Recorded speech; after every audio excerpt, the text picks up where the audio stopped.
Vous êtes en direct.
Le réseau c'est Oumané, pas Ouman 148.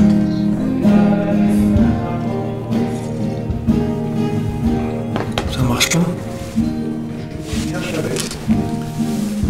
Vous le voyez le réseau ou vous le voyez pas? Il apparaît le réseau ou il apparaît pas? Ah, il apparaît pas là.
Vous entendez tout,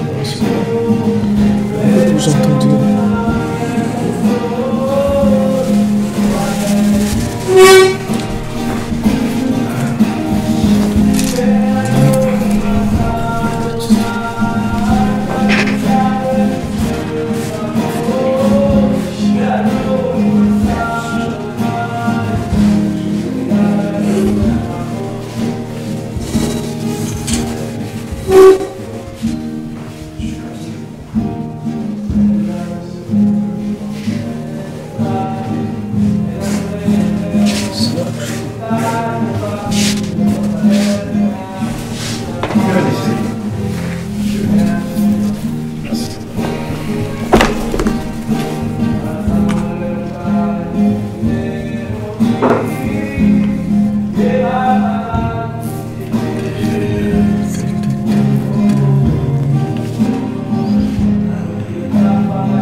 Boker Tov, Shavua Tov les amis. Chodesh Tov.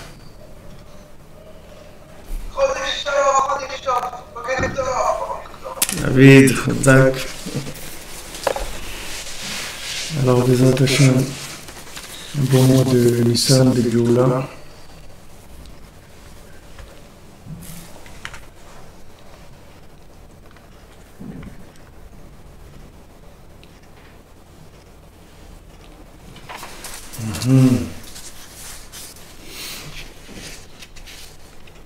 Alors, Bezrat Hashem, que des bonnes nouvelles.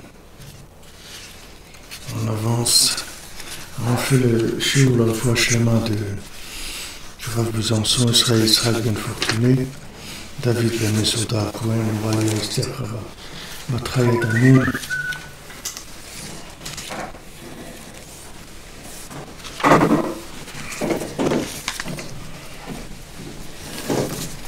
Sarah la reine Bat Rivka, Myriam Rivka Bat Perla Zora, Raya Catherine Bat Esther, Laura Bat Jacqueline, Sandrine Bat Janine Bat Églantine, Léa Bat Rachel, Esther Naomi Bat Freddy Frecha, Esther Bat Raya Catherine, Yael Bat Raya Catherine, Rachel Bat Aïcha, Reuven Ben Perla, Lionel Moshe Ben Perla, Zora, Myriam Rivka Bat Perla Zora, Sylvia Esther, pour la tzlacha de Yitzhak Ben Zora, Charles Bakouche, Refoua de Shirel Bat Rachel, Irène Bat Rachel, Léa Bat Léa, Sami Amram Ben Kouril Malka, Rebecca Bat Esther Rachel, Eliezer Shimon Chai Ben Bat Sheva, Rebecca Bat Yvette, Lisa Miriam Chana Moshe Ben Saram Besauda, Ejder Bat Fatma, Anna Bat Aziza Selam, Stéphane Aaron Ben Rivka, Yaakov Ben Chassiba, David Ben Léa, Tinoket Bat Céline Emma Léa, Ben Yaïou Ben Yosef Kaïfa, Sarah Bat Abraham,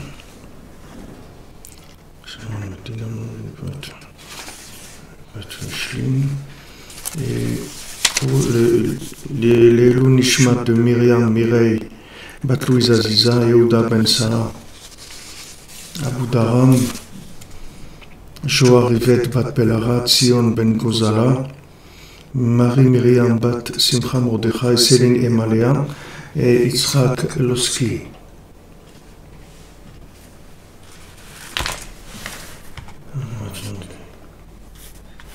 J'ai compris le pronostic. Voilà. Oui. Il y a des échos. Il y a des échos. Il peut y avoir des échos. Alors, attendez. L'image est immobile. Ok.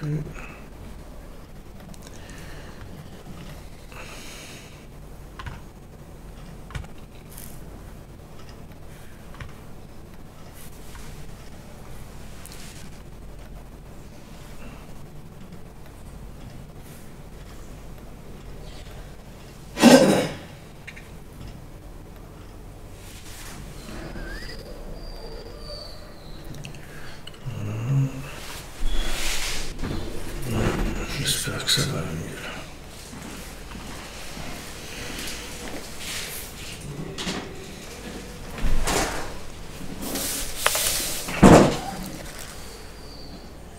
C'est vous pour Jonathan Shmuel Ben Avigail. Myriam Batmari, Foshima.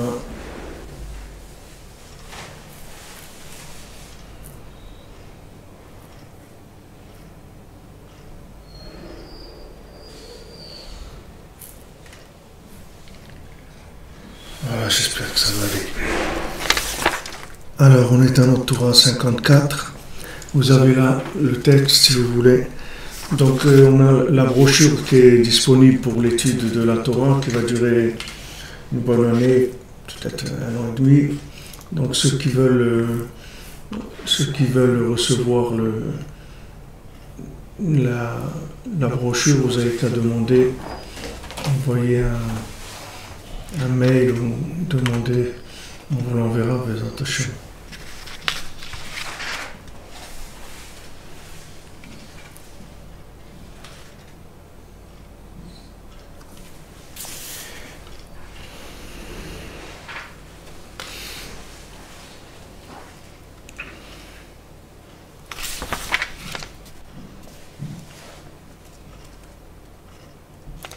Donc Rabbeinu il parle, ici on est dans le passage dans la Torah, Zayin, on est dans Zayin, Nimsa al-Yedei shemenagim bayad al kli zemer dezin v'er ruach tova.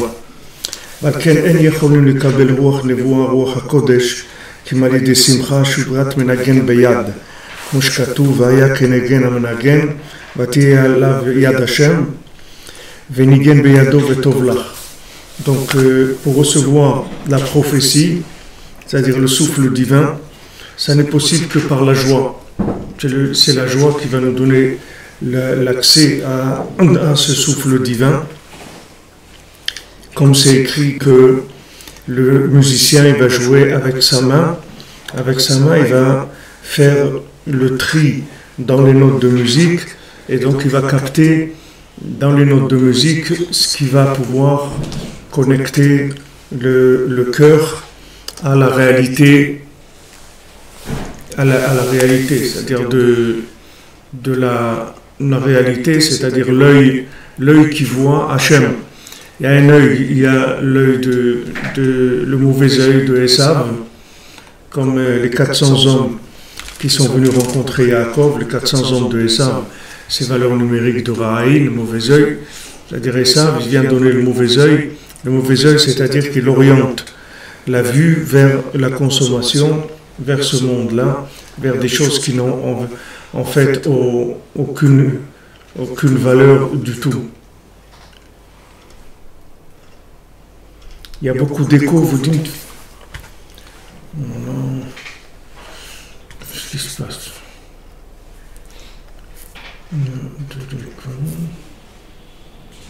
Ok. Ouais, j'ai compris pourquoi il y a de l'écho.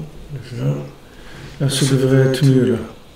Décalé, je peux rien faire, mais l'écho, je pense que ça devrait aller.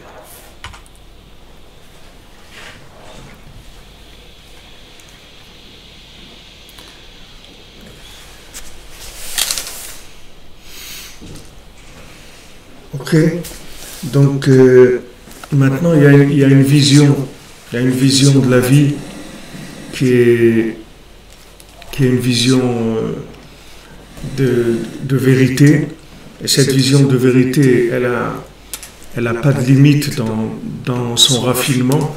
Tout dépend de combien on va recevoir de ce souffle divin là qui va venir de la joie. C'est-à-dire que Rabbeinu il a parlé de la joie, il a insisté sur la joie, il a dit mitzvah gdola liot besimcha tamid, qu'il y a une grande mitzvah d'être toujours joyeux, parce que du fait que maintenant on se trouve dans un... Attendez, il y a toujours de l'écho, ils disent... Là, il n'y a pas de truc... Qu'est-ce qui se passe là?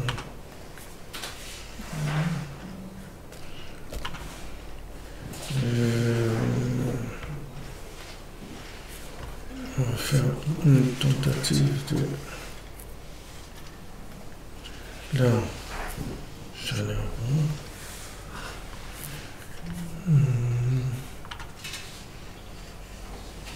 Je vois pas pourquoi il y a de l'écho. C'est juste décalé, vous dites. La Torah 54, non 57, 54.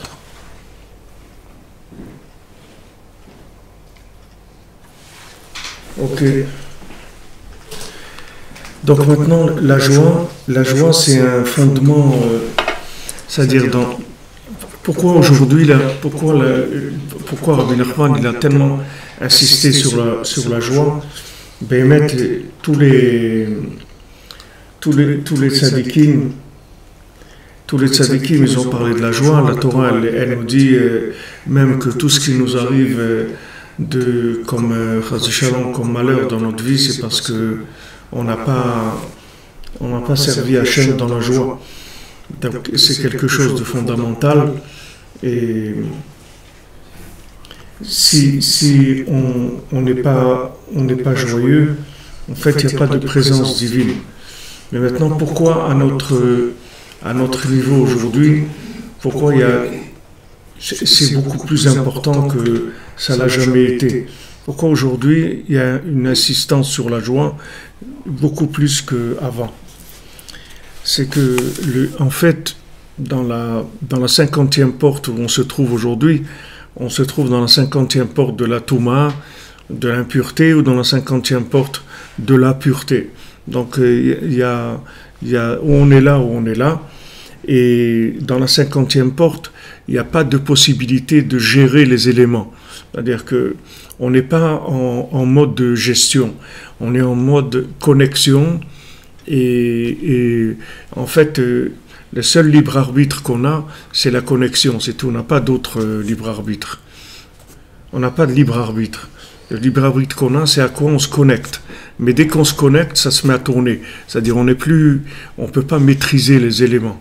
Les éléments, on maîtrise juste à quoi on va se connecter. Parce que la 50e porte, il n'y a plus de présence de l'arbre de la connaissance du bien et du mal. Vous voyez aujourd'hui que la connaissance, ça ne sert à rien.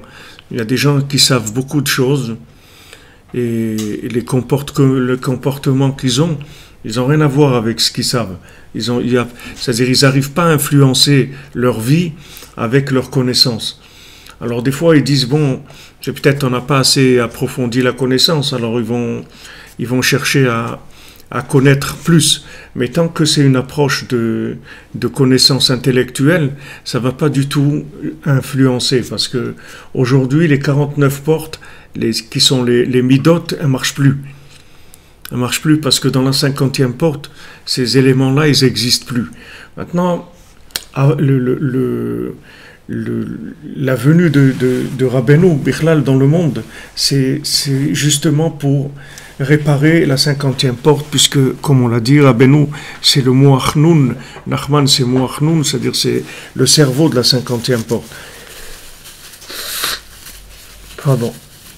Maintenant, avant, à l'époque de la Gemara, par exemple, les gens, ils avaient une connexion qui était liée avec la connaissance. C'est-à-dire la connaissance, elle donnait une connexion aussi. Mais maintenant, quand ils se sont réunis, les Chachamim à Yavne, ils ont dit Atida Torah l'ishtakach m'Israël. La Torah, elle va s'oublier. Pourquoi ils ont vu que ça allait s'oublier? Ils ont vu que maintenant, l'accès dans la 50e porte, il allait complètement enlever le lien entre la connaissance et le côté ressenti, le côté émotionnel de la chose. Avant, quand quelqu'un il savait quelque chose, en même temps qu'il le savait, il avait une sensation de la chose qu'il savait. C'est-à-dire, quand tu disais quelque chose à quelqu'un, il y avait un ressenti qui passait avec la connaissance. Dans la 50e porte, la connaissance, elle ne traduit pas du ressenti. Parce que dans la 50e porte, il n'y a pas de connaissance. Donc, il n'y a que du ressenti, il n'y a pas de connaissance. Maintenant, ce ressenti, il donne des visions. C'est pour ça que dans la 50e porte, c'est l'imagination. C'est-à-dire, c'est le monde de l'image. On imagine, on voit des choses, on les imagine. C'est pour ça qu'on est dans le monde de l'image, avec tout les vidéos, les cinémas, toutes les photos, etc. On est dans le monde imagé. Maintenant, dans le monde imagé, il n'y a pas d'accès à la connaissance. C'est-à-dire, la connaissance, elle est complètement annulée. Vous voyez la Gemara, des fois la Gemara, elle dit tachazé, et des fois elle dit tashma. Des fois la Gemara, elle dit tachazé, des fois elle dit tashma. Alors la Gemara, elle dit, quand les klalim dans le limoud de la Gemara, c'est que quand la Gemara, elle dit, le Talmud, il dit tachazé, c'est-à-dire viens voir, ça veut dire que la preuve, elle est beaucoup plus grande que viens entendre. Quand on dit tashma, c'est-à-dire que viens entendre, c'est-à-dire je vais t'expliquer quelque chose. Mais quand on dit à quelqu'un viens voir, ça veut dire qu'on a une preuve beaucoup plus forte que quand on dit viens entendre. Viens entendre, ça veut dire je vais t'expliquer.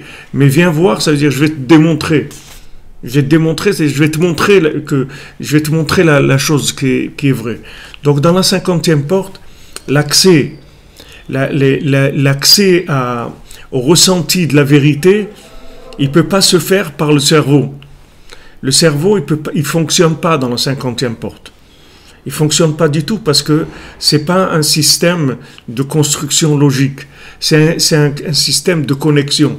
Donc cette connexion, elle se fait par le cœur, par le fait qu'on va orienter notre cœur vers ce qu'il faut ressentir. Et comme on a vu que le cœur, il est lié avec l'image. On a vu, Rabbeinu il rapporte dans cette Torah, Lotaturu achare levavchem vachare enechem. Ne vous perdez pas en suivant votre cœur et en suivant vos yeux. C'est-à-dire, ne te trompe pas avec ton cœur et avec tes yeux. C'est-à-dire, c'est lié. C'est-à-dire, tes yeux, c'est le regard de ton cœur. Avant, c'était pas comme ça. À l'époque de la Gemara, c'était pas comme ça. Quelqu'un, il avait le cœur un petit peu déconnecté, c'était pas grave. Son cerveau, il rattrapait, il corrigeait l'image. Avec le cerveau, il corrigeait l'image. Il disait, c'est pas comme ça qu'il faut voir la chose. Il faut pas voir la chose comme ça. Il y avait une correction de l'image qui se faisait avec le cerveau, il rattrapait. Aujourd'hui,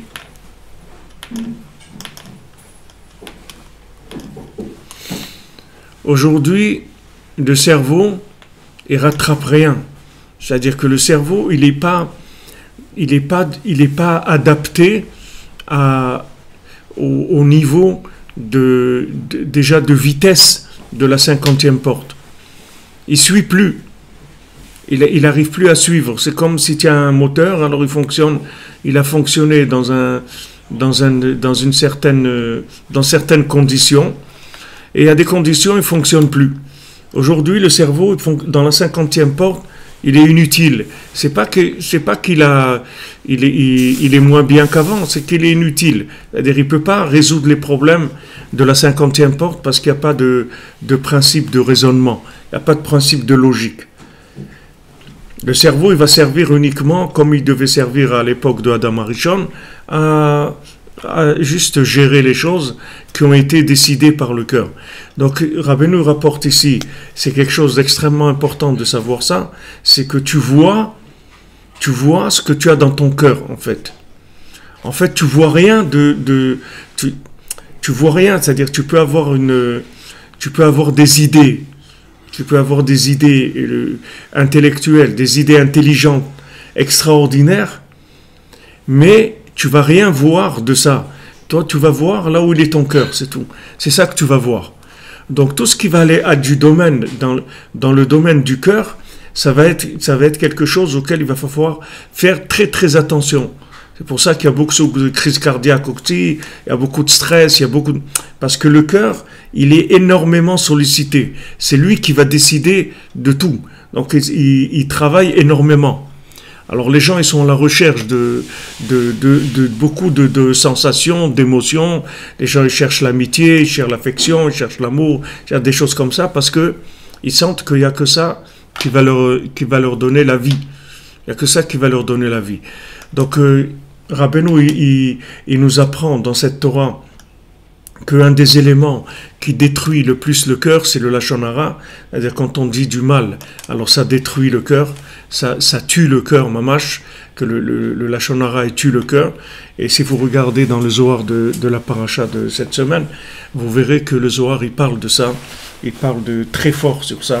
et il dit des choses qui sont vraiment très très dures par rapport au Lachon Hara.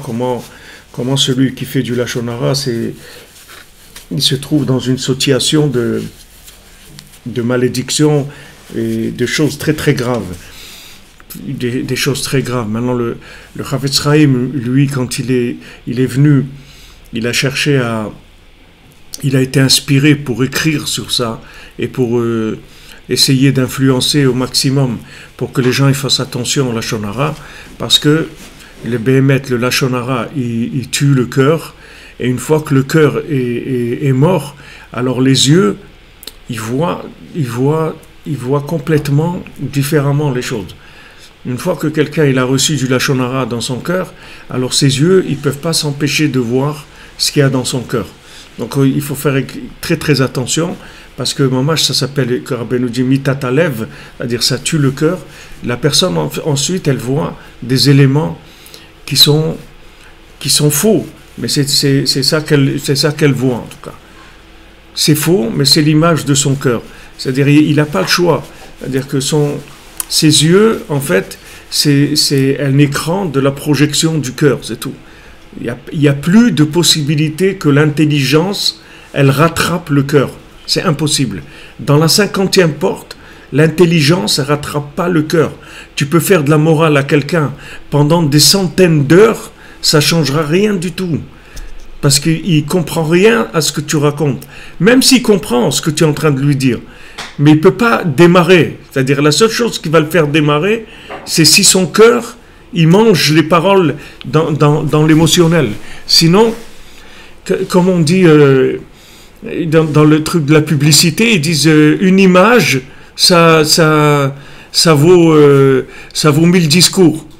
Une image, ça vaut 1000 discours. C'est-à-dire, une fois que tu as vu une image, tac, le cœur, il a tout de suite saisi la chose.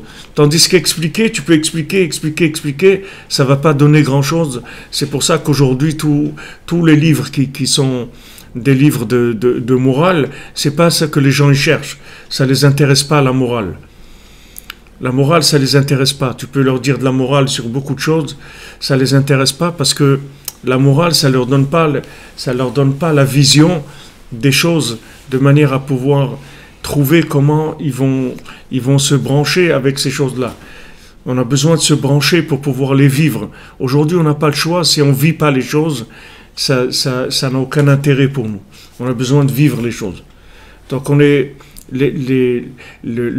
problème, c'est pour ça que Rabbeinu, il a rapporté le septième mendiant, que le septième mendiant, il n'a pas raconté, mais en fait, c'est tout le tikkun du Mashiach, que le septième mendiant, il n'a pas de pied, c'est-à-dire qu'il a pas de joie.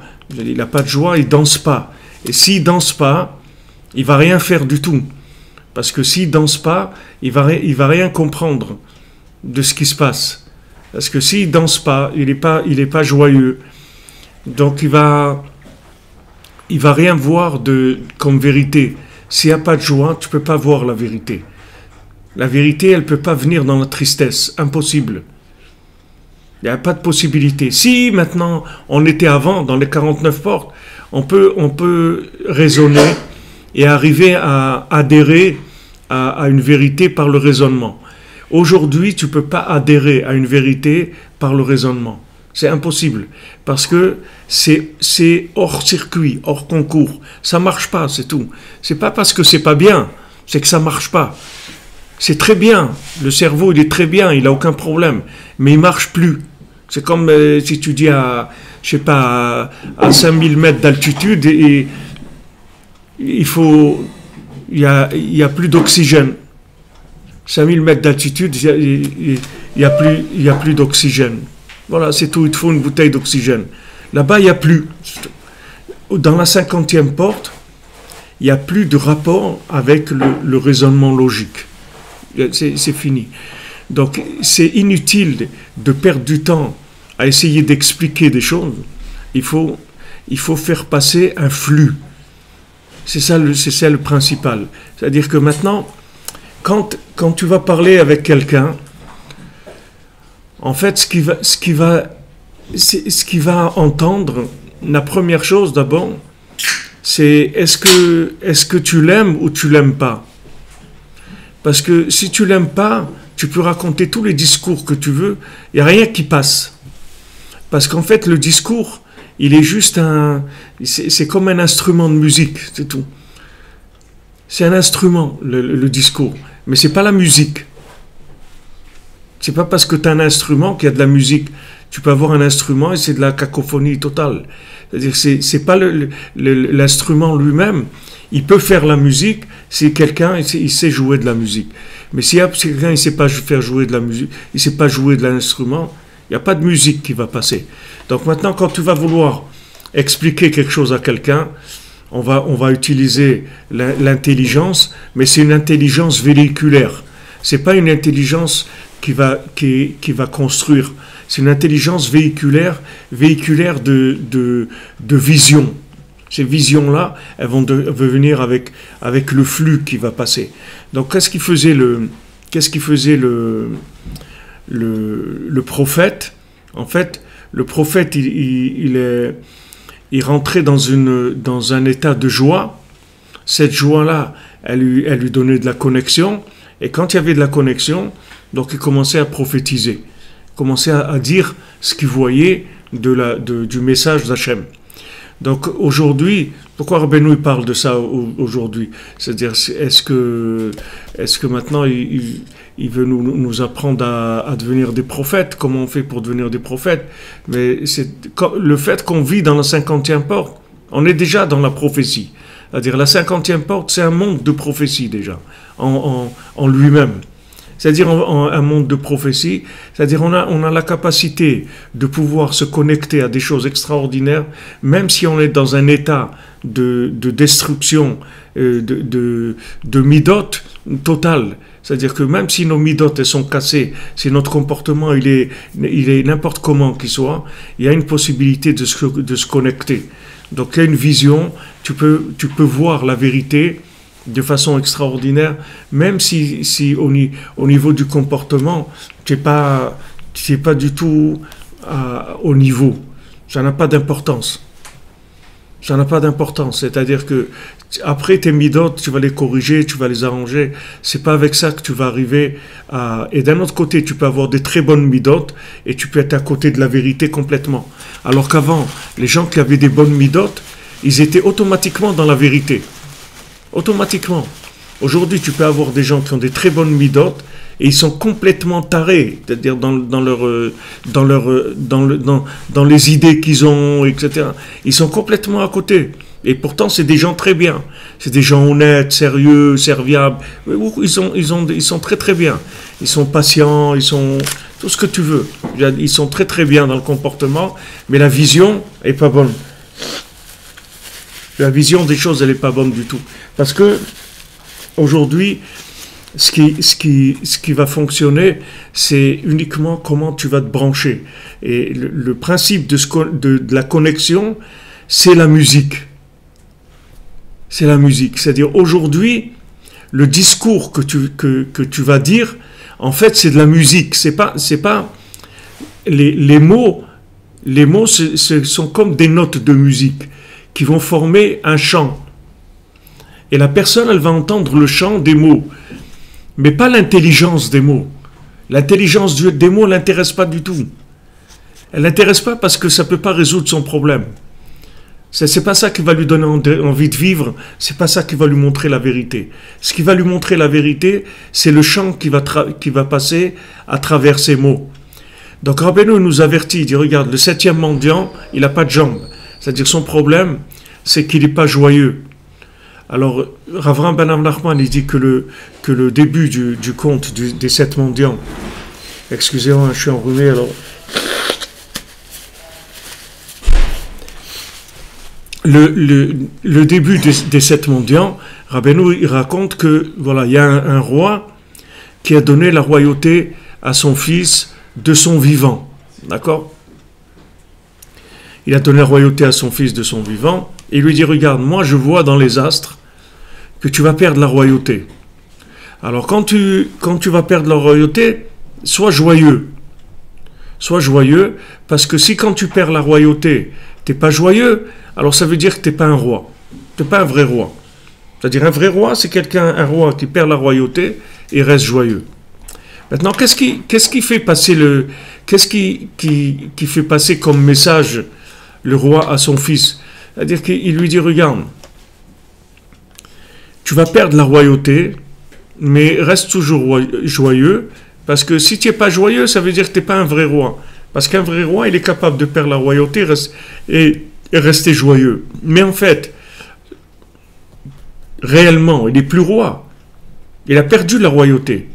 Donc, est-ce que tu lui dis reste joyeux, comme si tu étais un roi? Parce qu'en fait,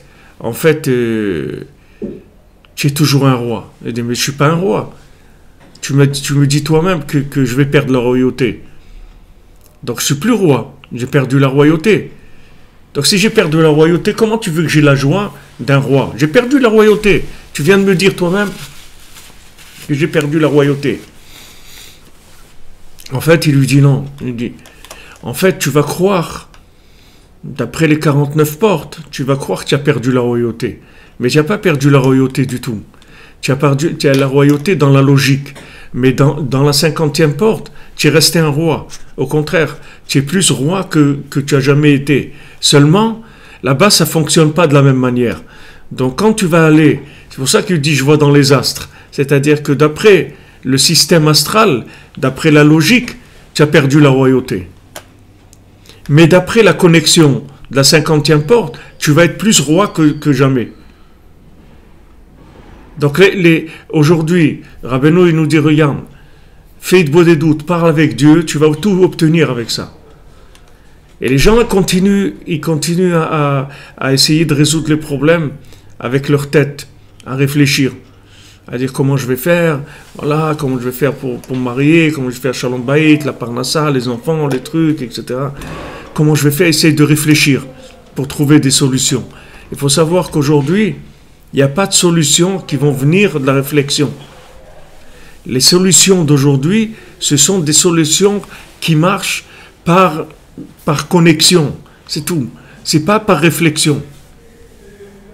C'est pas parce que tu réfléchis, même si tu peux être un génie dans l'intelligence, c'est pas ça qui va t'aider à devenir quoi que ce soit. C'est pas ça qui va t'aider.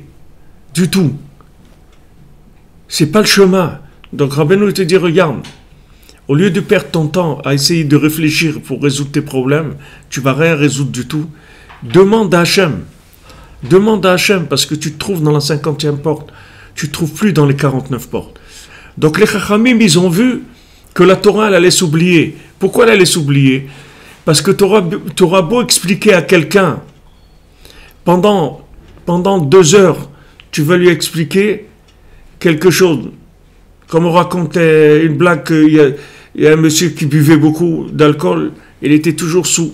Alors ses enfants, un jour, ils ont vu un soulard dans la rue qui était couché sur le trottoir, et tellement il était saoul. Alors leur père, il n'était pas à ce niveau-là de boire. Donc ils sont venus, ils ont emmené le père, ils lui ont dit, regarde, tu veux devenir comme ça, c'est ça que tu veux arriver, etc. Alors lui s'est approché du soulard et lui a demandé, qu'est-ce que tu as bu pour arriver à ça? Ça l'a intéressé. C'est-à-dire que le fait que maintenant ils ont voulu lui démontrer quelque chose, ça a donné l'effet inverse. C'est-à-dire aujourd'hui, quand tu vas expliquer quelque chose à quelqu'un, en fait tu vas lui donner des éléments pour devenir pire dans la chose que tu lui expliques. Tu vas obtenir le contraire de ce que tu voulais lui dire. Maintenant, toi, tu lui as fait la morale pendant 1 heure. En fait, quand tu lui as fait la morale, tu vas lui donner encore plus de force pour faire la chose que tu voulais qu'il ne fasse pas. C'est parce que le fait que maintenant ça ne fonctionne pas avec le raisonnement, tu vas obtenir le contraire. Ça va te donner le contraire. C'est-à-dire que quand tu vas utiliser la logique pour transmettre un message, la logique, elle va avoir l'effet inverse. Alors que si tu veux maintenant transmettre un message, c'est pas difficile du tout. Il faut que tu aimes Hachem, il faut que tu aimes le tzaddik, il faut que tu aimes la personne avec qui tu parles, et c'est tout, avec ça suffit. Avec ça, tout le message il va passer. Tu n'as pas besoin d'autre chose. Après, les mots, ils vont véhiculer, en fait, un souffle divin, qui est une musique. Et la personne, elle va entendre la musique, elle va être charmée par la musique, elle va aller vers la chose, elle va se transformer, sans qu'elle ait compris qu'est-ce qui a fait qu'elle a changé. Elle ne va pas se rendre compte qu'elle a changé. Pourquoi je dis dans le site « J'écoute, ma vie change » parce que on n'a pas besoin que tu comprennes des choses. On a besoin que tu écoutes. Parce que c'est une musique. Cette musique, elle va attraper ton cœur. Et quand elle va attraper ton cœur, tu vas changer. Donc les Sipurim Maasiyot, comme dit mon ami le Rav Dinovitch, c'est que c'est la Torah de Mashiach. Les Sipurim Maasiyot, c'est la Torah de Mashiach. C'est-à-dire comment on transforme quelqu'un sans lui parler de la chose. On va parler de tout, sauf de la chose dont on veut lui parler. Parce que si on parle de la chose dont on veut lui parler, on va faire un court-circuit. On va obtenir le contraire. Tu vas voir que dès que tu vas parler à quelqu'un de quelque chose, tu vas le pousser vers justement ce que tu ne voulais pas qu'il fasse. C'est ça qu'il va faire. Parce que tu as utilisé la logique. Et la logique, dans la 50e porte, elle est complètement... Elle fait sauter tout. Ça fait sauter les plombs. Comme on dit, celui-là, il a sauté les plombs. C'est-à-dire qu'il a perdu la tête. Parce que ils ont voulu, les gens, lui expliquer des choses. En fait, il ne comprend rien à ce que tu lui expliques. Et si tes mots, ils ne sont pas chargés de musique dans laquelle il y a un flux divin, tes mots, ils ne servent à rien. Ils vont servir à rien. Maintenant, si quelqu'un il a déjà le flux, alors les mots de logique ils vont aider à développer le flux, il n'y a pas de problème. Mais tu ne vas pas créer la vitalité avec le raisonnement. C'est impossible. Donc ils ont vu ça, les Chachamim. Les sages, ils ont vu ça. Que ça y est, ça va s'oublier. Qu'à un moment, les mots de la logique, ils vont plus transmettre le message. Et c'est écrit dans les Sfarim que c'est la différence entre le Talmud Babli et le Talmud Yerushalmi. Le Talmud Yerushalmi, il n'y a pas de raisonnement. C'est direct, la halakha. Voilà, on fait comme ça et comme ça et comme ça, c'est tout. Il n'y a pas de discussion. Il n'y a pas de discussion. Pourquoi il n'y a pas de discussion ? Parce que le Talmud Yerushalmi, c'est de la connexion. C'est le résultat de la connexion. Donc quand il y a connexion, il n'y a pas de raisonnement. Pas besoin de raisonner. Quand est-ce qu'on raisonne ? C'est quand il n'y a pas de connexion. Donc, quand il y avait le Talmud Babli, quand ils ont raisonné, ils ont réfléchi pour trouver la halakha, parce que ils étaient dans une époque où il y avait une possibilité de vivre la vérité à travers la compréhension de cette vérité-là. C'est-à-dire que maintenant, en approfondissant, en réfléchissant sur la chose, en analysant la chose, en disséquant la chose avec l'esprit, ça permettait de trouver le flux de la vitalité pour pouvoir vivre la chose. Mais quand maintenant on est passé dans la 50e porte, la méthode elle a changé complètement. Donc ça, il faut qu'on nous avertisse. Si on ne nous avertit pas, on continue à essayer de fonctionner avec le système et le système il ne marche pas.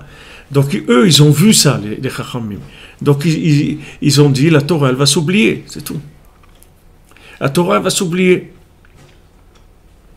Les 24 000 élèves de Rabbi Akiva, pourquoi ils sont morts ? Ils ne sont pas morts parce qu'ils ne comprenaient pas des choses. Ils comprenaient, c'était tous des tzadikim. Tous les 24 000, c'était des tzadikim. Pourquoi ils sont morts ? Parce qu'il n'y avait pas d'amour entre eux. Le fait maintenant qu'il n'y avait pas d'amour entre eux, en fait, il n'y avait plus de... ça voulait dire qu'il n'y avait pas de Torah. Il n'y avait pas de Torah. Pourquoi Rabbi Akiva dit Klal Gadol, ma Torah, il dit voilà, la grande généralité Le grand principe général de la Torah, c'est d'aimer ton prochain comme toi-même. Pourquoi il dit ça? Pourquoi parce que Rabbi Akiva, il a payé, comme on dit, de son sang, il a payé 24 000 élèves qui sont morts. De quoi? Du fait que maintenant, à partir d'eux, ça a switché que le raisonnement, il ne crée plus le lien de la vitalité. Donc il discutait de Torah et tout, mais il ne s'aimait pas les gens. Alors maintenant, c'est quoi cette Torah-là? C'est-à-dire une Torah que tu vas donner des enseignements, mais il n'y a pas d'amour entre les gens. Ça veut dire le flux qu'il y a dans la Torah, il ne passe pas. La vitalité, elle ne passe pas. Elle s'est arrêtée. À partir de Rabbi Akiva, des élèves de Rabbi Akiva, c'était terminé. On est passé dans une autre ère complètement, dans une autre façon de vivre les choses. Alors Rabbi Shimon Bar Yochai, il est arrivé, il a dit, sachez que nous allons faire une yeshiva dans laquelle on va révéler des choses extraordinaires. Mais sachez que l'inscription du dossier de la yeshiva, c'est que tu dois signer que tu vas être dans l'amitié entre les élèves. Parce que s'il n'y a pas ça, les amis, il vaut mieux aller planter des choux, ou cueillir des choux, ou manger des choux, ce que vous voulez. Mais ça va pas marcher. Ça va pas marcher. Rabbeinu, il a dit, si vous vous tenez entre vous, ensemble, avec de l'amitié, il y a tout. Je suis avec vous, je suis là avec vous. Sinon, impossible. Il n'y a rien. Il n'y a rien, parce que ça ne peut pas fonctionner. La machine, elle ne peut pas fonctionner. Comme tu prends un truc qui marche à l'énergie solaire, et maintenant il n'y a plus de soleil, c'est la nuit. Alors qu'est-ce que tu fais? Si tu n'as pas une prise ou quelque chose, rien, ça va pas, la machine ne marche pas. S'il n'y a pas cette amitié, Rabbi Shimon il dit, regardez, on va commencer maintenant à révéler une Torah, puisque Rabbi Shimon dit, Rabbeinu, c'est pour ça que Rabbeinu a mis ça au début du Likutei Moharan. Avant de commencer Likutei Moharan, Rabbeinu il parle de ça. Il dit, regarde, il dit non, elle ne va pas s'oublier la Torah, parce que qui lotishakach mi pizaro shel Yochai. La Torah, elle ne s'oubliera pas grâce à la descendance de Yochai, qui est Rabbi Shimon Bar Yochai. Pourquoi? Parce qu'il va venir Rabbi Shimon, il va révéler le Zohar, que le Zohar, c'est pas de la Torah de raisonnement, c'est de la Torah de cœur, de flux, les Zohar. Ça a commencé, Rabbi Shimon il a commencé, et c'était très difficile d'accès. Après le Harizal il est venu, il a rendu beaucoup plus accessible. Ensuite le Baal Shem Tov il est venu, il a rendu encore plus populaire et accessible. Et après Rabbeinu il est venu, et il a dit voilà, et maintenant, Ve'arshav, yesh nachal noveh mekor chokhma. Maintenant, il y a un flux de sagesse qui s'arrête jamais. C'est-à-dire jamais il va s'arrêter. Seulement, il faut faire attention qu'il y ait de l'amitié entre les gens. S'il n'y a pas de l'amitié, s'il n'y a pas de l'amour entre les gens, c'est chaval, comme on dit à l'azman, chaval à la kesef, c'est dommage de perdre son temps parce que la machine ne marche pas. Tu peux savoir des choses extraordinaires, tu peux tout ce que tu veux. Si tu n'es pas capable de supporter l'autre, d'être en shalom avec l'autre, en amitié avec l'autre, bien qu'il soit différent. Heureusement qu'il est différent. Tu veux quoi? Des photocopies de toi dans le monde? Tu veux être l'homme parfait que tout le monde doit te ressembler? Chacun a le droit de vivre sa vie comme il a envie de le vivre. C'est pas de rapport. La personne, elle peut être complètement différente de toi, et tu dois l'aimer. Alors il faut que tu pries, il faut que tu pries sur ça. Il faut que tu pries, parce que s'il n'y a pas d'amitié, c'est fini. Et d'un autre côté, tu as besoin, comme le Zohar dit, tu as besoin d'un Bet Knesset. Bet Knishta Chada. Tu as besoin d'un Bet Knesset. S'il y a 10 personnes qui sont amis Behemet, et le Mashiach il vient. 10, il n'y a pas besoin de plus. Parce qu'avec ces 10-là, tu fais descendre un flux dans le monde qui va complètement éclairer toute l'humanité. Il n'y a besoin que 10, c'est tout. Parce que quand il y a les 10, il y a les 10 sphirotes. Si ces 10 sphirotes, elles s'unissent, alors tout de suite le flux divin vient dans le monde. Ah, il n'y a pas 10, et non, il n'y a pas 10. Il y avait 10, on aurait déjà résolu le problème. Il y a des histoires. Même le Harizal, il venait amener le Mashiach. Le Harizal lui-même, c'était Mashiach ben Yosef. Alors il a dit une fois, un vendredi, il a dit à ses élèves, quelques heures avant Shabbat, il leur a dit, on va passer Shabbat à Jérusalem. Et c'est bien sûr, ils n'allaient pas prendre de Eged, ils n'allaient pas prendre le bus. Lui, il allait dire une formule de Kabbalah et ils allaient se retrouver à Jérusalem. Alors, ils ont dit bon, attendez, ça, il a commencé à avoir un petit peu des frictions un petit peu entre les élèves. Il a dit, ça y est, c'est pas la peine. C'est passé, c'est fini. Ça ne sera pas pour cette fois-ci, en tout cas. Donc, après, il est décédé, le Harizal. Mais c'était par rapport à ses élèves, ce n'était pas par rapport à lui. Lui, il était le Mashiach ben Yosef. Seulement, il n'a pas trouvé une équipe qui était... et pourtant, il n'avait que cette équipe-là. Hein. Le Harizal, il n'avait pas des centaines d'élèves. Il avait juste 10 élèves autour de lui, c'est tout. Le Harizal, il n'allait pas faire des discours dans le monde. Le Harizal, il avait 10 élèves, il a enseigné la Kabbalah, c'est tout. Et parmi ces 10, le Ikar, c'était Rabbi Chaim Vital, c'est tout. Les autres, c'était secondaire, mais il avait un petit groupe, c'est tout. C'est pas quelqu'un qui allait faire de la diffusion dans le monde. Parce qu'il savait que si on résout le problème à 10, il est résolu pour l'humanité. Donc, Rabbi Shimon, il vient, il amène cette Torah-là, qui est une Torah de cœur, qui est en fait un chant. Le Zohar, c'est un chant. C'est le chant de la Chokhmah. C'est le chant de la sagesse. C'est de la sagesse, mais en chant. C'est-à-dire, quand tu lis le Zohar, Rabbeinu nous dit que quand tu lis le Zohar, ça t'aide pour comprendre toute la Torah. Tu peux comprendre toute la Torah. Le Rav Ben Nachman il dit c'est la même chose avec l'écouter Moran et bien sûr Sipurim Masiot. Si tu as des difficultés à comprendre la Gemara, tu n'y arrives pas, alors lis les Sipurim Masiot. Lis des Sipurim, lis et relis, tu vas voir que tu vas comprendre la Gemara. Parce que les Sipurim Masiot, ça ouvre tous les canaux de la Chokhmah. Tout.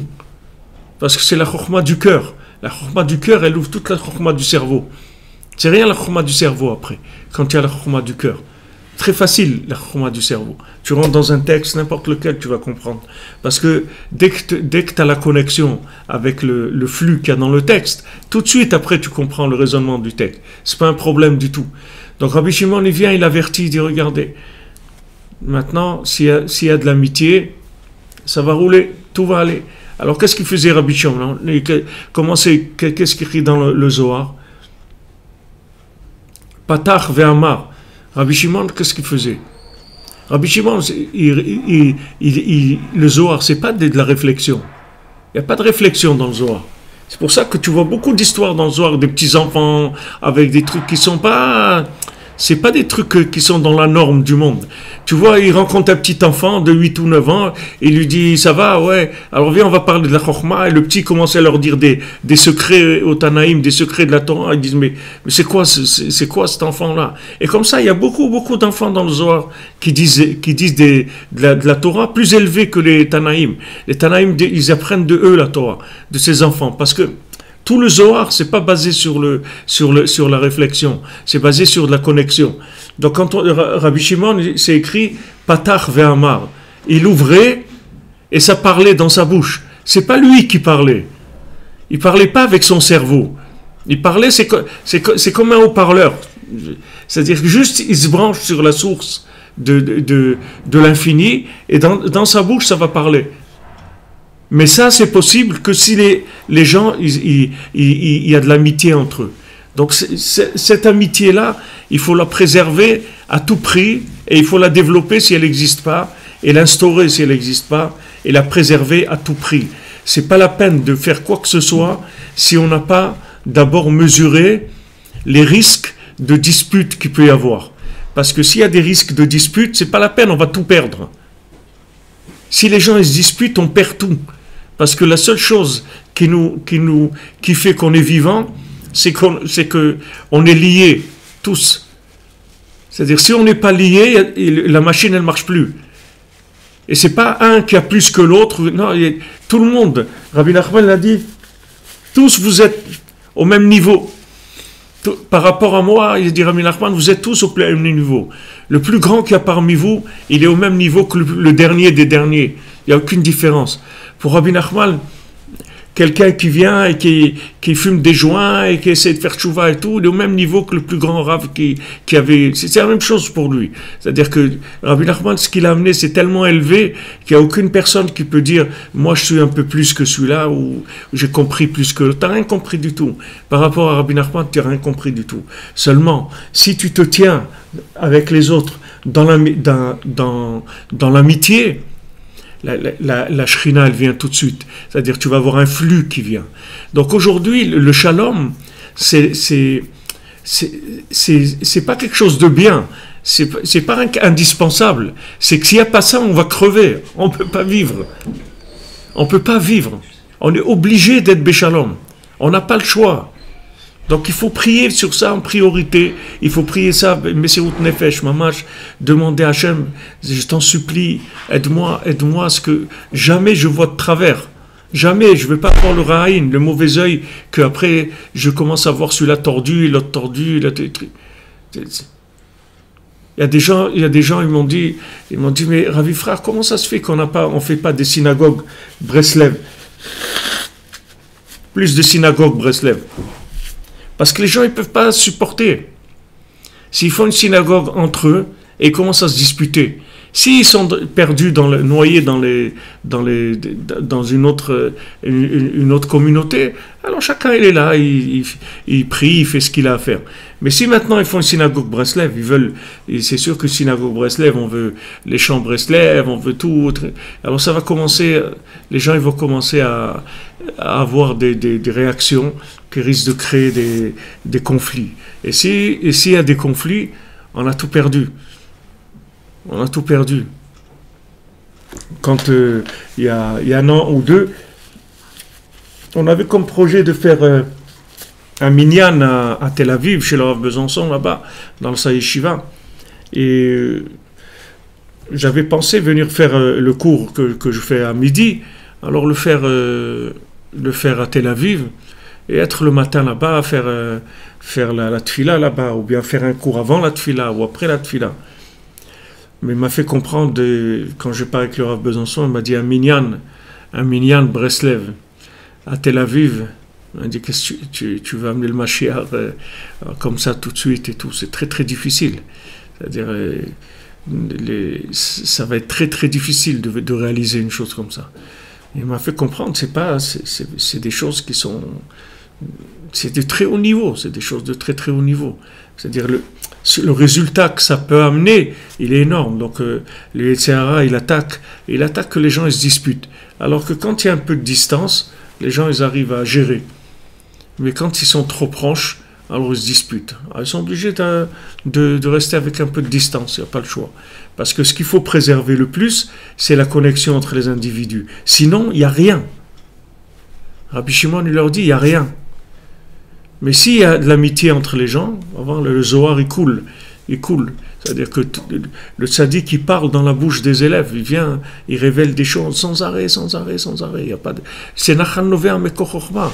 Rabbeinu, ça ne s'arrête pas. C'est-à-dire, c'est 24 heures sur 24, ça n'arrête pas. Ça ne va jamais s'arrêter. Ça ne s'arrête pas. Ça s'arrête si les gens se disputent. Les gens ils se disputent, ça y est, terminé. La coupure de courant, le flux, il ne marche plus. Donc ça, c'est quelque chose qu'il faut préserver énormément. C'est pour ça qu'aussi le Baal Shem Tov, il parlait beaucoup de ça, beaucoup de l'amitié. Le Baal Shem Tov, il avait 60 élèves. Le Baal Shem Tov, il avait plus d'élèves que le Harizal. Il avait 60 élèves, pas des élèves, comme on dit, des gens qui fréquentaient le club, des élèves, tous les élèves du Baal Shem Tov, c'était tous des tzadikim, tous des giborim, des gens de très très haut niveau. Et avec ça, c'est avec ça qu'il a pu amener la Torah qu'il a amenée dans le monde, avec justement le fait qu'il avait qu'il avait ses 60 élèves qui étaient tous des tzadikim et qui avaient un très grand respect, un très grand amour entre eux. C'était la condition sine qua non. C'était la condition sine qua non à la diffusion de cette Torah-là. Parce que la Torah du Baal Shem Tov, elle est beaucoup plus élevée que la Torah du Harizal. Pourquoi elle est beaucoup plus élevée? Parce elle descend beaucoup plus bas.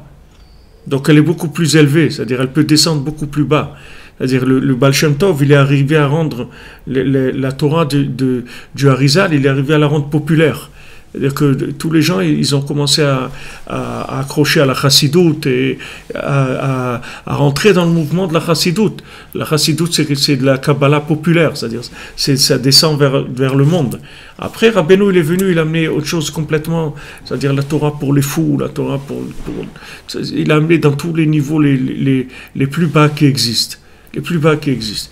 Tant que ça n'arrive pas en bas, ça veut dire que c'est pas parfait. L'enseignement, il n'est pas parfait, c'est-à-dire qu'il peut y avoir un vêtement d'enseignement qui est dans le niveau extérieur, il peut être très élevé, mais le flux qui contient à l'intérieur, il est faible. Le flux, d'ailleurs, c'est la halakha. Si maintenant tu dois choisir un rave pour une communauté, si maintenant tu as un rave qui connaît une seule Gemara, mais il la vit et essaie de la faire vivre aux gens, et tu as un autre rave qui connaît tout le Talmud, mais il le connaît de façon universitaire, de façon intellectuelle, alors tu dois choisir le rave qui connaît rien qu'une Gemara. Pourquoi? Parce que même s'il connaît rien qu'une Gemara, une partie du Talmud, il va te faire vivre, il va te connecter à Dieu avec ça. C'est le principal, c'est de se connecter, c'est pas de savoir des choses. Le Ikar, c'est le Maasé, c'est pas de savoir des choses, c'est de changer, de s'engager. Donc maintenant, tu dois prendre ce rave-là parce que il va te faire vivre le peu de Torah qu'il a, mais il va te la faire vivre. Ça, c'est très important. Alors, on voit Rabbeinu, il dit que Avraham Avinu, il a amené la prière du matin, mais Avraham Avinu, on l'appelait la montagne, c'est-à-dire sa Torah, c'était Har, la montagne. Yitzhak, c'était la Soar Basadeh. Sa Torah, il est sorti, sa Tfila, c'était Mincha, il est sorti dans le champ. Et Yaakov, c'est Baït. On l'appelait Baït, c'est-à-dire Beti Betefila Ikare le Kol Ha'amim. C'est-à-dire que Yaakov Avinu, Bet Yaakov lechu venelcha. Les nations, elles disent, la maison de Jacob, allez-y, avancez et nous on va avec vous. Si vous avancez, Yaakov, si vous avancez sur le principe de Yaakov, alors on va aller avec vous. Parce que cette prière-là, c'est-à-dire cette connexion de la maison de Yaakov, ça on comprend. C'est-à-dire Yaakov, il a fait descendre les notions dans les niveaux les plus bas qui existent. C'est-à-dire qu'il est arrivé à faire comprendre la Torah, à connecter des gens les plus éloignés. Là, c'est la Torah de Yaakov. Donc, plus maintenant quelqu'un qui est éloigné, il comprend, il se connecte, plus ça veut dire que la Torah, elle est descendue. Donc, quand maintenant Yitro, il vient, alors Hachem, il est très content. Il n'a jamais été aussi content que ça. Et quand Yitro vient. Pourquoi? Parce que si Yitro, qui faisait les 70 Avodah Zarah, il faisait des cultes, 70 cultes. C'était un prêtre, un prêtre dans tous les cultes de l'Avodah Zarah. Toutes les idolâtries du monde, il connaissait. Il était prêtre dans les idolâtries, c'était pas un bricoleur, c'était un prêtre dans toutes les idolâtries. Maintenant, il laisse tout ça et il vient vers la Torah de Moshe. Ça veut dire que c'est descendu là-bas. Ça veut dire que c'est extraordinaire. Donc quand maintenant on voit que Baruch Hashem, il y a de plus en plus de gens, Baruch Hashem, ils se lèvent à Chatzot, ils font des doutes, ils reconnaissent Hashem. Ça veut dire que le flux de la Torah, le flux divin, il atteint des zones qui sont très éloignées. Grâce à quoi? Grâce au fait que les gens ils ont du shalom, de la ahava Raveno, il parle dans l'écouté Moran sur le principe des ondes. C'est-à-dire que ça va avec ce qu'on est en train de dire sur la musique. C'est-à-dire qu'en fait, la Torah, le principal de la Torah, c'est pas l'enseignement logique qu'on comprend dans le texte. C'est qu'il y a un flux qui va passer.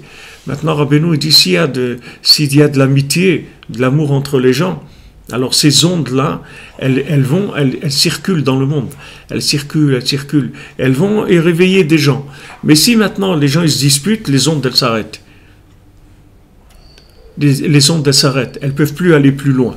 En fait, c'est comme quand tu as 10 personnes, c'est comme si tu as 10 antennes pour transmettre la Wi-Fi ou le réseau. Tu as 10 antennes de réseau qui se trouvent dans toutes les sphirotes. Donc maintenant, si ces 10 antennes-là, elles fonctionnent ensemble, le monde entier, il entend la musique. C'est fini, tu n'as pas besoin d'aller. Parce que même si tu es à côté, et tu cries dans les oreilles de la personne, s'il n'y a pas le flux, il n'entend rien de ce que tu racontes. Il n'entend rien du tout, il ne sait pas de quoi tu parles. Mais même si tu le rencontres pas, tu lui parles pas directement, le fait que maintenant, il y a un groupe de gens qui sont liés, et que ces gens-là, ils ont de l'amitié entre eux, ils reçoivent la Torah du tzaddik, cette Torah, elle va se diffuser. Tu vois, voilà, regarde des gens qui viennent, toutes sortes de gens comme ça. D'où ils ont entendu ça? D'où il a entendu?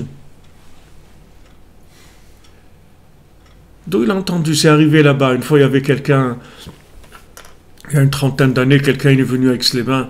Il est venu avec nous, avec le Rav Besançon. Il venait de Bombay. C'était un juif qui était à Bombay. Et complètement, il était dans les cultes hindous, les trucs là-bas.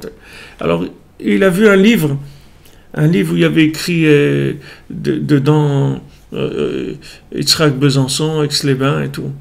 Alors il a dit, ouais, des chassidim Aix-les-Bains et tout, ça doit être rigolo et tout. Qu'est-ce qu'ils font des chassidim? Et ça lui a dit quelque chose. Il est venu à Aix-les-Bains. Il a pris l'avion, il est venu à Aix-les-Bains. Quand il est venu à Aix-les-Bains, il s'est rapproché de nous, c'est-à-dire il a fait tchouva, etc. Au début, il avait des posters avec des femmes là, avec 8 bras ou 12 bras là, tu vois, dans sa chambre. Il était complètement dans les cultes hindous. Mais ça vient d'où? Parce qu'à un moment, il y a les ondes, elles arrivent là-bas, c'est tout. Les gens ils disent, ouais, il faut aller parler aux gens. C'est pas aux gens qu'il faut parler. Il faut te parler à toi-même que tu as une tova, un bon œil sur l'autre. Si tu as un bon œil sur l'autre, tu n'as besoin de rien. Rabbeinu il dit, si tu vois positivement quelqu'un, tu le débarrasses de tout le mal qu'il a. Tu n'as pas besoin de lui dire ne sois pas mal. Tu as besoin de lui dire ça. Juste tu le regardes positivement. Tu le regardes positivement, il se débarrasse, tu lui as fait faire tchouva. Sans lui parler, tu n'as pas besoin de lui parler. Juste ton regard sur lui, il va complètement le transformer. Si tu as un regard positif, tu le transformes. Alors maintenant, des fois, la proximité, les gens, ils ne peuvent pas supporter. C'est-à-dire que s'ils font une synagogue ensemble, ça y est, ils lui disent, ouais, mais c'est toi, c'est toujours moi qui nettoie, c'est toujours moi qui truc, c'est moi qui paye, qui douche, toujours, c'est moi qui fais ça. Ça y est, ça commence des frictions. Dès qu'il y a des frictions, le flux, il s'arrête. Le flux s'arrête. Il ne marche plus. Et même si ça marche juste de quoi faire tourner le moteur, pour ne pas faire faillite, c'est tout. Mais ce n'est pas ça qu'on veut. Ce qu'on veut, c'est que ça arrive. Au Hachem, voilà, ça arrive. Il y a des gens à Abidjan, il y a au Cameroun, il y a en Côte d'Ivoire, partout. Au Hachem, des gens, ils entendent les enseignements de Rabbi Nachman. Et on n'a pas été... On n'a pas été encore en Côte d'Ivoire, on n'a pas été, mais en fait, le message, il est arrivé là-bas. Le message, il est arrivé parce que s'il y a des gens connectés ensemble, le message, il arrive dans les endroits les plus éloignés du monde. Les plus éloignés du monde. Et la preuve que de la compréhension du message, c'est-à-dire du vécu du message, c'est la capacité du message d'arriver loin. C'est comme tu dis à un médecin, il vient, il t'amène des diplômes, il a toute la la pièce, elle est pleine de diplômes. Voilà. Diplômé de Harvard, de Oxford, de tout ce que tu veux. Ok. Université de là, des trucs. Ok. Voilà, monsieur, il y a un malade ici. Il dit non, mais regardez les diplômes. Il dit, monsieur, il n'y a pas besoin des diplômes. Voilà, il y a un malade ici. Voilà, si vous le soignez, c'est bon. En Israël, c'est comme ça. Tu viens en Israël, tu vas mettre des diplômes. Ils ne regardent pas les diplômes. Ils disent, pas besoin. Qu'est-ce que tu sais faire? Il dit, bon, moi, je sais faire ça. Ok, allez-y, fais-le. Si tu sais le faire, il t'embauche. Si tu ne sais pas le faire, tu peux amener tous les diplômes que tu veux, c'est rien du tout. Parce que ça va direct dans le concret, c'est tout. Il n'y a pas de théorie. Les diplômes, ça ne veut rien dire. En Israël, les diplômes, ça ne veut rien dire. Au contraire, les gens, ils se méfient. Quand ils voient des gens qui ont trop de diplômes, ils croient que c'est un embrouilleur. Il veut amener plein de papiers parce qu'il ne sait rien faire, il veut faire croire qu'il sait faire des choses. Au contraire, il se méfie de toi beaucoup plus qu'un expérimenté. Il préfère un expérimenté qu'un diplômé. Il va expérimenter et il va faire quelque chose. Donc cette Torah qui a complètement tourné à partir de Rabbi Shimon Bar Yochai et qui est arrivée à son summum avec Rabbi Nachman, quand les Chachamim ils ont vu qu'elle allait s'oublier, ils avaient raison. Ils avaient raison. C'est-à-dire qu'ils ont vu qu'à un moment, d'expliquer, ça ne servirait plus à rien. Alors il dit voilà, si maintenant d'expliquer ça ne sert plus à rien, alors on a terminé, c'est tout, qu'est-ce qu'on va faire? Il dit non. Il va maintenant se révéler une Torah, que cette Torah, elle va être au-dessus de toute explication. Ça va être la musique de la Torah. Ça va être le chant de la Torah. Et ce chant-là, il va réveiller le monde entier. Maintenant, ceux qui l'orchestrent, il faut qu'ils fassent attention, parce que l'orchestre philharmonique, il faut qu'il soit accordé ensemble. Qu'ils s'accordent ensemble. Parce que s'ils ne s'accordent pas ensemble, ça donne de la cacophonie. Les gens, ils se sauvent. Il faut que tous les instruments ils soient accordés ensemble. Que les gens qu'ils sachent que même si quelqu'un il a envie de faire une réflexion, même si quelqu'un il a envie de dire quelque chose, alors il doit savoir que pour l'honneur d'Hachem, pour l'honneur du tzaddik, alors il dit pas. C'est pas qu'il peut pas dire, c'est pas qu'il a pas raison. Il a raison. C'est pas qu'il n'a pas raison, on ne dit pas maintenant que la personne elle a tort. Mais il y a une raison qui est plus grande que la raison, c'est qu'on reste ensemble. Ça c'est beaucoup plus grand que la raison.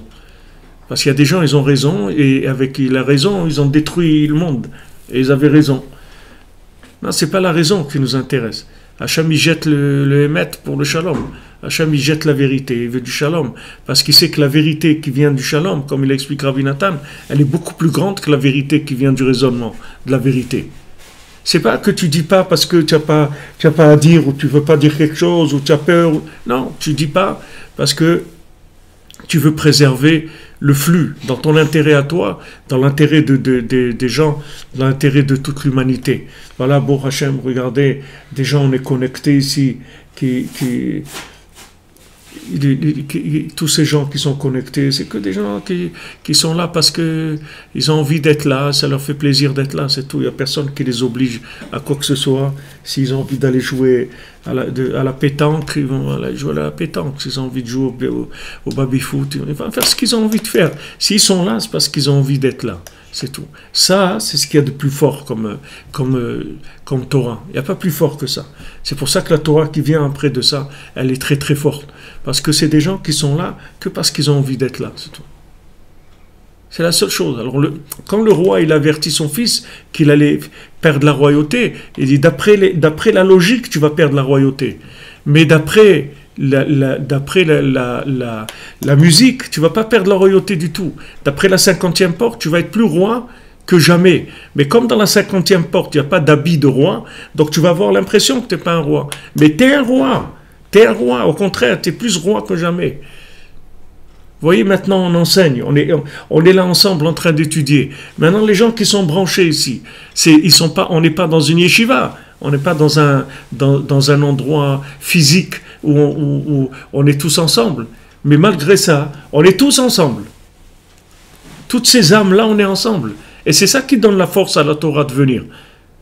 C'est ça qui fait que la Torah, elle vient. C'est que tous ces gens-là, ils sont ensemble. Et le fait que ça se transmet par Internet, Alors les gens, ils montrent que le plus beau d'eux-mêmes. C'est-à-dire tout ce qui est pas bien dans la personne. Bon, ici on voit pas. S'il y a des gens qui sont nerveux ou qui cassent des assiettes ou je sais pas ce qu'ils font, ça se voit pas ici parce qu'ici il y a pas les gens ils montrent que le meilleur d'eux-mêmes et c'est ce qu'on veut. Rabbi nous dit regarde rien que le bien, c'est tout. Donc toi aussi montre que le bien. Si maintenant le bien par internet on voit que le bien, bon Hachem, c'est extraordinaire. Ça permet cette connexion-là de faire descendre des enseignements d'un très très haut niveau. Que par la connexion, c'est tout. Donc ça, si vous voulez, c'est la Torah de Hayom, c'est la Torah d'aujourd'hui, et c'est la Torah de Mashiach, et il n'y aura aucun changement. C'est comme ça que ça va se passer. Et tu vois qu'instinctivement, tous les gens ils travaillent sur ça, et ils disent que le principal aujourd'hui, c'est de l'amitié, l'amour entre les gens. Tous les gens, ils parlent de ça. Ils ne savent même pas pourquoi ils parlent de ça. Mais ils sentent que s'il n'y a pas ça, il n'y a rien. Quand les gens me demandent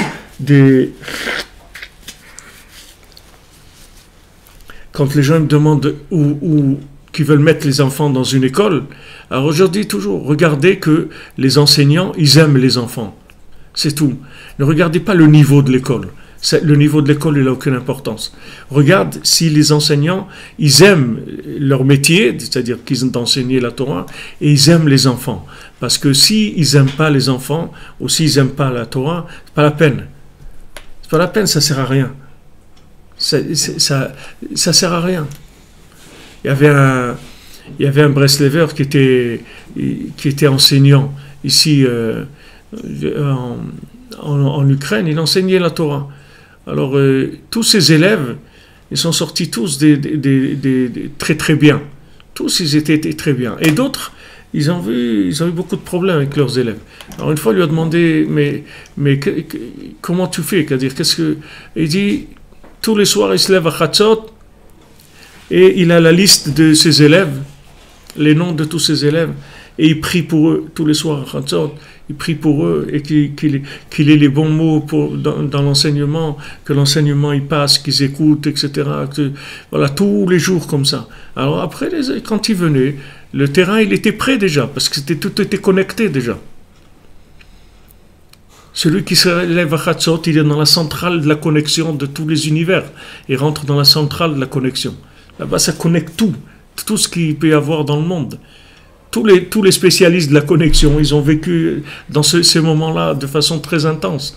David Ameller, Moshe Rabbeinu, tous. Tu ne vas pas trouver un tzaddik qui se lève par Chatzot, ça n'existe pas. Ça n'existe pas. Des tzaddikim qui dorment des nuits entières, ça n'existe pas. Ça n'existe pas. Il existe des tzaddikim qui dorment presque pas. Moi, j'étais à la yeshiva avec les mains, à Fraikin, à la Shalom, il ne dormait pas. Jamais tu vois, il va se faire une nuit de sommeil. Ça n'existait pas. Même pas 4 heures, il ne dormait pas. Même pas 3 heures, même pas 2 heures. Jamais il dormait beaucoup. Il se reposait un peu, c'est tout. Mais dormir, jamais il dormait. Pas des trucs de dormir. Parce que c'est des gens qui travaillaient dans la diffusion de la musique. Ils travaillaient cette musique-là. Donc, quand tu te lèves à Chatzot, tu as la harpe de David, tu as ce flux-là, de cette musique qui vient et qui éveille l'âme et qui amène tous les enseignements dont tu vas avoir besoin dans la journée. Ashrei Chelkam, ceux qui se lèvent, pour qu'ils sachent que c'est des gens qui vont amener, c'est eux qui vont amener le Mashiach. Ces gens-là, maintenant ils se croient pas, ils disent non, moi non, on est des gens je fais tellement de bêtises et tout. T'occupes pas de tes bêtises. Les bêtises, c'est juste pour te tromper, c'est tout. Toi, fais ça, lève-toi, parle avec Hachem, et tu vas voir que quand le Mashiach il veut venir, tu vas voir que c'est toi qui a participé à la venue du Mashiach. Parce que, comme c'est écrit, de la même manière que la sortie d'Égypte, c'était à Chatzot, la Géoula Harona aussi, elle va être avec les gens qui se lèvent dans ce moment-là. Ce moment-là, c'est les musiciens de l'humanité, c'est les gens qui amènent le flux de l'enseignement d'Hachem par la musique. C'est-à-dire ils vont charmer les âmes. C'est-à-dire que les gens, Ils vont se sentir charmés par cet enseignement-là. C'est pas l'idée qui va les charmer, c'est la musique qui est à l'intérieur. L'idée, elle fait que faire véhiculer la musique. Mais ce qui va les attraper, c'est la musique qu'il y a dedans. Alors, Bezrat Hashem, voilà, on a commencé le mois de Nissan. Et on va vers la Géoula. Alors, monsieur Zenou, si vous pouvez parler fort, alors parlez doucement. Hachem, il entend. Vous n'avez pas besoin de parler fort. Hachem, il vous entend. En fait, vous voyez que la sortie d'Égypte, c'est Ki besimcha tetzeum, c'est-à-dire dans la joie. C'est comme ça que vous laissez sortir d'Égypte. Et Rabbi Nathan, il dit pourquoi les Lévi'im, ils n'étaient pas esclaves en Égypte. Les Lévi'im, ils n'ont jamais été dans l'esclavage. Parce que les Lévi'im, ils avaient le secret de la musique. Les Lévi'im, c'était les musiciens. Et la musique, elle ne peut jamais être en esclave. Tant que quelqu'un il est connecté à la musique, il est toujours libre. Jamais il sera esclave. Parce que la musique, ça va tout le temps l'aspirer vers la vérité. Bien sûr, une musique qui rapproche du bien, pas des musiques qui sont des musiques de destruction. Mais les musiques, tant que quelqu'un il est dans le chant, dans la musique, d'ailleurs Rabbeinu rapporte ça dans Sefer Hamidot, il dit que quand quelqu'un il chante, dans ça, quand tu l'entends chanter, tu peux savoir quelle part de pouvoir il a dans le pouvoir d'Hachem. Quand tu entends, quand Shaoul il a entendu David, il a dit mais c'est quoi cette voix-là? C'est la voix d'un roi. Il dit c'est la voix d'un roi. Et c'est parce que David il avait été nommé déjà roi. Shmuel il l'avait déjà oint comme roi. Alors dès qu'il a été nommé comme roi, la musique qui passait dans le son de sa voix, elle était déjà communicative de la divinité. Shaoul, comme c'était lui aussi, il a été roi, il savait ce que c'était la royauté. Donc il a entendu ce son de la voix de David. Alors Bezrat Hashem, sachez que Rabbi Nachman il va réparer le monde dans la miséricorde, dans la facilité, tout. C'est juste écouter, de faire ce qu'il nous dit de faire. Il va arriver sur un âne, il va arriver des ânes comme nous, il va monter sur eux pour circuler. Il nous a trouvé à nous, Baruch Hashem. Oui, non, mais ce que vous dites de faire coïncider ce qu'on est dehors et dedans, vous vous occupez pas de ce qu'il y a dehors. Faites comme Récomacias, le soleil qu'ils ont dedans, même si on ne voit pas dehors, c'est pas grave. Le principal, c'est la connexion. C'est pas, dehors, ça n'a aucune importance. Ça n'a aucune importance parce que la façade aujourd'hui, elle est très très fatiguée. Mais si vous êtes branché, pas de problème. Ah, il y a M. Mavambou nous dit que dans le langage des Kikongo, Bina, ça veut dire la danse. Ifla. Be'atzlacha les amis, une bonne semaine. Et voilà, on a bien démarré et on va continuer, Bezrat Hashem.